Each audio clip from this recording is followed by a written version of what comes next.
Benji Cole, son of Al Cole from CBS Radio and host of the syndicated talk show, People of Distinction. The talk that gives you an in-depth view of some of the most dynamic, intelligent, and successful people on the planet. Run to our website, alcoleenterprises.com for more info. Email me at benji@alcoleenterprises.com if you'd like to get involved with what we have going. And as always, please continue to like and follow our broadcast because People of Distinction is a nationally and internationally syndicated show because of listeners like you. Our shows are available across all major podcast distributors as well as YouTube. And if you keep following, we're going to continue to put out the content. We appreciate the support. Continue to like and follow and sit back and strap in because on the line with us today, we have the impressive Marvin Kasim Sr. And we're going to be discussing his amazing book, Walking Through the Fire of Life. From the fiery ashes of despair, the phoenix emerges. And that's available for purchase through Amazon, BarnesandNoble.com, all the regular online book resellers. But make sure to check out MarvinKasim.com to gather everything that Marvin has in store. And I mean everything because in addition to this book, Marvin is working on another one. All right, now it's still in creation. Can't purchase it just yet, but that one is called The Adventures of Mr. Loss. Again, check back in frequently. That's going to be something you're going to want to add to your shelf as well. But I promise you, this book, Walking Through the Fire of Life, has more than enough to keep you occupied while you wait for the next one. And before we go any further, I want to take this opportunity and point out the fact that Marvin was brought to our network by one of the best publishing firms in the business. People you already know, I'm talking about Citi of Books. So if you're a writer out there who has gone through their process creating their masterpiece and now you need help moving the book you just developed, contact Citi of Books because this is exactly what they specialize in, people. You're going to need to head on over to citiofbooks.com and gather all the ways that their fantastic team is going to help you do just that. And listen, it is a true pleasure to have Marvin here on the line. People, when you purchase copies of Walking Through the Fire of Life, you're going to be connected to much more than just that title. Now, that title, it has a connection. I promise you that. We've all been through moments in our lives where we face adversity. We're battling against the challenges and the potholes that we just experience on that journey of life. That's normal. That's a custom where we understand that. Well, the words of wisdom that are offered through the pages of this book will make you feel like that phoenix rising from the fire, man, rising from the ashes. This is an inspirational memoir that no matter what situation you find yourself experiencing, always bear in mind that you are strong enough to overcome it. And, Marvin wants to make sure that you always are aware not to let anything or anyone stand in your way. I love the message behind this. And as I mentioned, people, there's something about going through these challenges that, listen, in the moment, you want nothing but to just sweep it under the rug, forget about it, and act like it never even happened. I get it. I've been there. There are so many valuable lessons to be learned because through those experiences, wisdom is derived. Well, this is why I love having authors on our network that have written memoirs because you're going to be able to learn from the wisdom that Marvin has cultivated over the years, and maybe you don't have to make some of the same decisions that he did. Let's learn from his moves. Let's learn from the obstacles that he's gone through. And maybe we can bust through them before they even present themselves on our journeys. There's a lot happening here, and you're going to run and purchase your copies the moment we've concluded. Without further ado, let's jump right in. Marvin, first and foremost, man, welcome to People of Distinction, and thank you very much for being a guest. How are you doing today, sir? I'm doing fine. How are you doing, Benji? I am beautiful, Marvin. I'm doing very well. Blessed to have you here. Blessed to be alive, man. So listen, we're looking forward to this discussion because what you've comprised is something special. This is a memoir. So we're going to be learning about your background while learning about the book. So let's not hold off any longer. Marvin, Walking Through the Fire of Life. Tell us a little bit more about this fantastic book. Yes, let me begin back at the beginning. When my mother had me at 12 years old. Wow. And it was a situation where she was actually accosted by her brother-in-law, who was married to her sister. This background in this book is so raw that I had teared a lot just to get through the first couple of chapters. After I was born, when she was 12, she had already had my brother before that, 10 months before. I remember that growing up, about 3-4 years old, we was, homeless, going from house to house, trying to find some place to live. And I remember one night we found a place that was cold, but at least, it was out of elements. And during that night, I got bitten by a rat in my finger. And right there, I just felt something that this is a situation I don't think I should be in. And I was just 3-4 years old at the time. Yeah. I had no choice. A couple of years later, when I got into kindergarten in grade school, I got picked up by child welfare, my brother and I. And at the time, we had 2 little sisters, too. So we got taken away and put in foster care. And that's where that despair was starting to lead, because I was in a situation that had not been good, and I was about to be in a situation that I had no idea what it was going to be like, because it was no choice of mine. And then as I went through the foster care as a young child, I made sure that I listened and made sure that I did the necessary things that the foster parents needed me to do in order for me to get to be an adult. During that time, as you'll read in the book, a lot of things had happened in there that you can read in the book that pertain to the family, and also the activities that I did. And then once I reached about 15, I was able to leave the foster home and go and live with a relative to go to high school. And from there is where I knew that I wanted to go to college. I wanted to do something when I grew up, but I didn't have the means to do it because I was still under the foster care system, because my aunt took me in as a foster child as well. So I graduated from high school, and as you'll see in the book, I left and then came back and then went to the steel mills. In the steel mills is where I got the information about the GI Bill, and that if you get the GI Bill, you go to college for free, but you had to go to the military to get it. So this is during the Vietnam era in 1974, so it was towards the end. So the next few days I went up to the recruiting office and went and joined the Air Force. And from there, I started my Air Force career. I started going into the College of the Air Force because I wanted to go to college to start it. And then I moved from the Air Force, got out of there, went to back home to Pennsylvania, and then ended up in Seattle. Seattle is where I began my career. I went to work for Boeing full-time and went to school full-time so that I can get that degree that I always wanted to get in business management.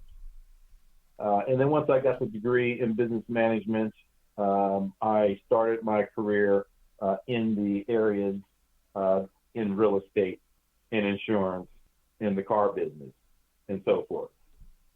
And that was part of my background. As I was going through the real estate and the insurance and the car industry.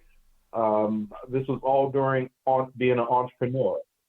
And from 1983 until 2002, I was working for myself as an entrepreneur until I got a job at Quest Communications to work in corporate. And that is where I began to be a sales coach, to help folks who could not sell and to also enhance folks who were veteran salespeople to be able to sell better and to be able to close. And so I have been a sales coach and sales manager since 2003 until I retired in 2021. Love it. People, again, the book is called Walking Through the Fire of Life. From the Fiery Ashes of Despair, the Phoenix Emerges, by Marvin Kasim Sr. You're going to have to head on over to Amazon, Barnes & Noble, but check out his personal site, marvinkasim.com, to gather everything that he has in store. And like I mentioned before, be on the lookout.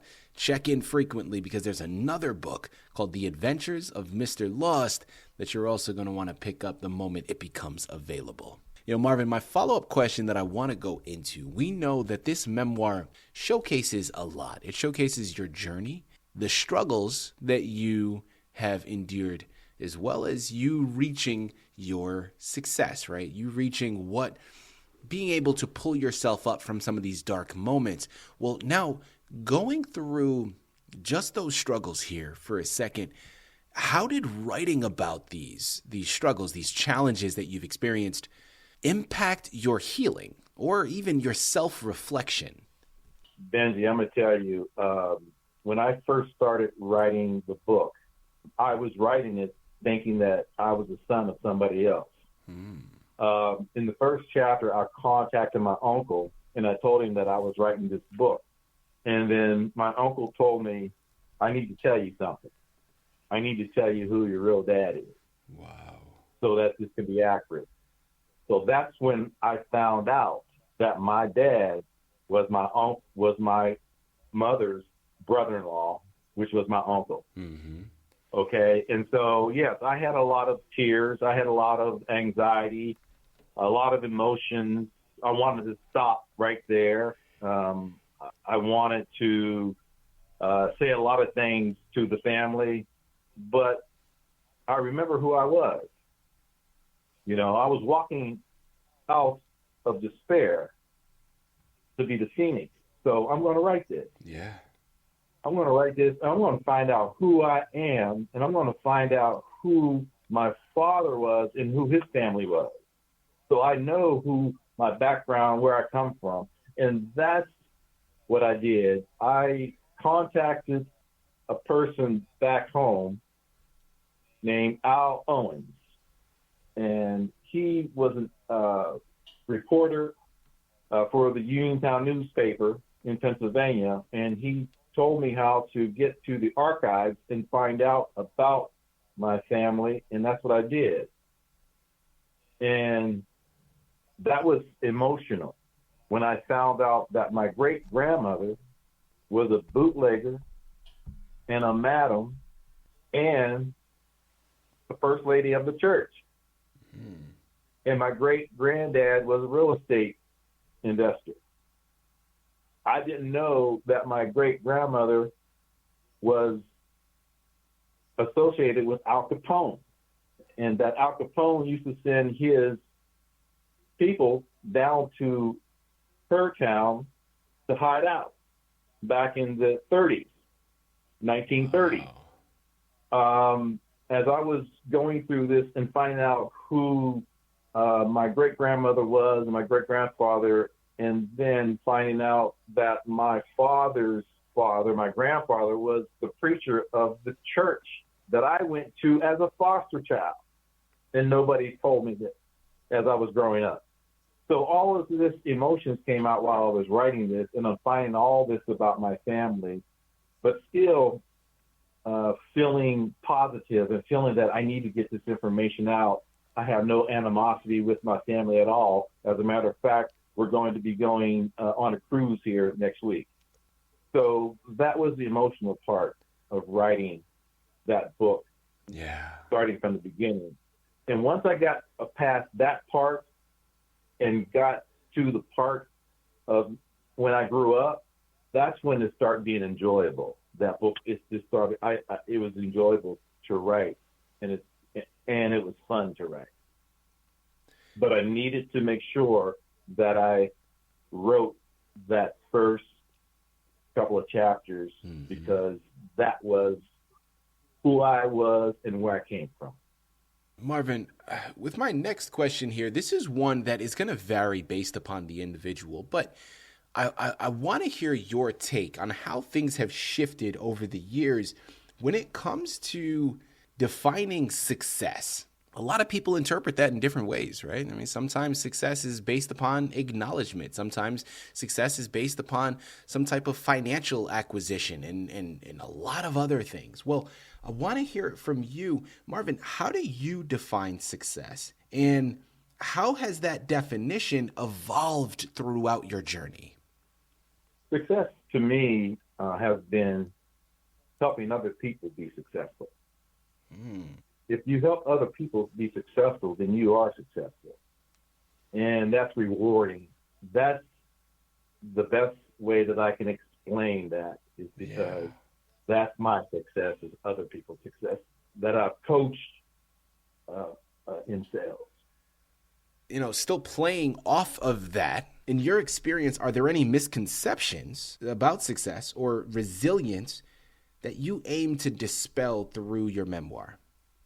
Well, a lot of folks, like I said before, they believe success is monetary. You know, that's what success is. I believe that success is when you realize who you are and what your journey is, and you take that journey and you complete that journey. And my saying is, you be true to yourself, and others will be true to you. And if you do that, you're going to be successful in your life. The meaning of success for me is where I'm at right now. I'm retired. That's successful for me because I've lived my life, and I lived a lot of life, and a lot of trials and tribulations and ups and downs and all kinds of emotions. And to get this far and still have your health and be happy, you know, and enjoy your life, that's its success. I love that. People, listen, there is so much valuable pieces of information here. You got to pick up the book in order to uncover them all. But sticking along the lines of helpful information here, Marvin, I'm curious, man, if you had the opportunity to step into a time machine and you could go back and you can talk to your younger self and give one piece of advice during the most challenging phase of your journey, what would that piece of advice be? It would be stay true to yourself. Reach your goals. Take your journey and don't look back. I love the advice, and I'm actually going to pose it as a challenge to everybody out there listening in right now. I challenge you to be true to yourself, because there's a lot of fiction out there. There's a lot of fabrication happening out there. Well, my challenge to each and every one of you, outside of just going and purchasing this book, because first and foremost, you need to do that, all right? This is going to help you move some mountains. This is the precipice of so much. But I challenge all of you to stay true to yourself regardless of what it is that you're facing. And when you do that, I'm really curious to see the outlook that you then tend to have on your life, on your reality, and what the world could then shift to. Listen, I'm an optimist by trade, man. I love the advice that you gave. I love everything that you were talking about. And people, listen, a big thing for me is always remembering, no matter what the obstacle or the challenge is that you're facing, shifting perception to understand that even in the darkest moments, there is that silver lining through the cloud that's going to allow some light to peer in. And if you focus on that, and a lot of times in my instances, when I'm going through these challenges, that little silver lining, that little ray of light is a lesson to be found. I search for that lesson in everything. And if I can find it, and when I find it, I learn from it. Even in those quote unquote losses, there are lessons and there is a win there. And you shift your perception that way. Man, listen, there's not many dark days. That doesn't mean you don't face your obstacles or your challenges. It just means I'm looking for ways to actually invite those challenges to grow and become a better individual tomorrow than I may have been yesterday. People, it starts with this book, Walking Through the Fire of Life. From the fiery ashes of despair, the phoenix emerges. Check out his other book, The Adventures of Mr. Lost, the moment it becomes available. It's Amazon, it's Barnes & Noble, and most importantly, it's marvinkasim.com. Marvin, this has been a true pleasure, man, a real honor, and I mean that. Thank you once again for being a guest on People of Distinction. Thank you. It was an honor, Benji. It was an honor. Thank you very much.